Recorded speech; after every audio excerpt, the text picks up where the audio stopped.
I went back to the hotel where all of the devotees, the Western devotees, were hanging out. And I put a sign up on my door that said, "Do not disturb."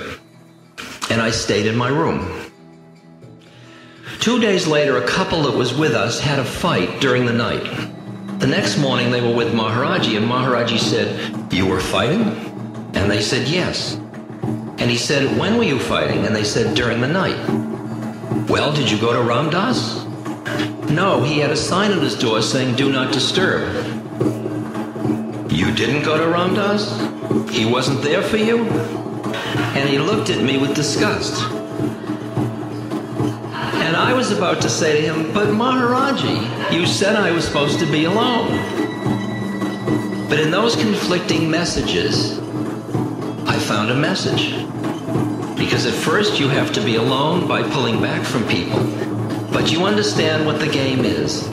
Finally, the game is to be with people, yet always be alone. Now, how many of you take the feeling of aloneness and feel it as pathology? Have you ever thought of flipping it around? Just that little flip.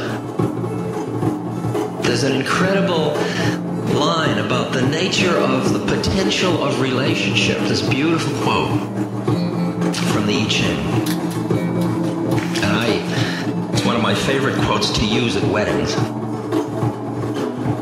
The master said, "Life leads the thoughtful person on a path of many windings. Now the course is checked, now it runs straight again. Here winged thoughts may pour freely forth in words, but there the heavy burden of knowledge must be shut away in silence. But when two people are at one in their inmost hearts, they shatter even the strength of iron or of bronze. And when two people understand each other in their inmost hearts, their words are sweet and strong, like the fragrance of orchids." Now we're talking about souls hanging out together. Souls who don't need anything from each other. They both are just watching the unfolding. The unfolding on the ego level may involve their interaction, the roles through which they interact. But the souls are just sharing a delight in the unfolding of the dance. At certain stages in the journey, if you have a choice, it's wonderful to have other beings around you, sometimes called the satsang or the sangha, a community of other beings like are gathered in this room that recognize what the journey or the curriculum is about that we are born into here. And they help you. We help each other. And it's a very precious thing to have other people you meet and know that are journeying on the path together. And it's interesting to examine the contracts we make with fellow human beings.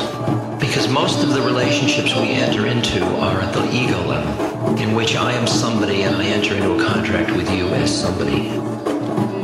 And usually the nature of the contract is, I won't bug your somebodyness if you don't bug mine. I'll allow you to be who you think you are if you'll allow me to be who I think I am. Basically, is what we're saying to each other. The difference is that when you meet with satsang, you say, I am trapped in thinking I'm somebody. You are trapped. Could we help each other get free? Now, the peculiar circumstance is when you make that contract with somebody and they come up and say, "You're trapped, wake up," you say, "You're trapped, what do you know about it?" Because when somebody is trapped, they are trapped, meaning they think it's real. And in their reality, your criticism is seen as a criticism, not as a helpful hint. So if you're going to enter into the relation of sangha or satsang with that somebody, you've got to realize that truth is a little scary to live with. It's much better to live with truth, however, than with the kind of numbing deception of all of us making believe a reality is real. I mean, when you look at the way, the violence that consistency has done to your truth, it's staggering.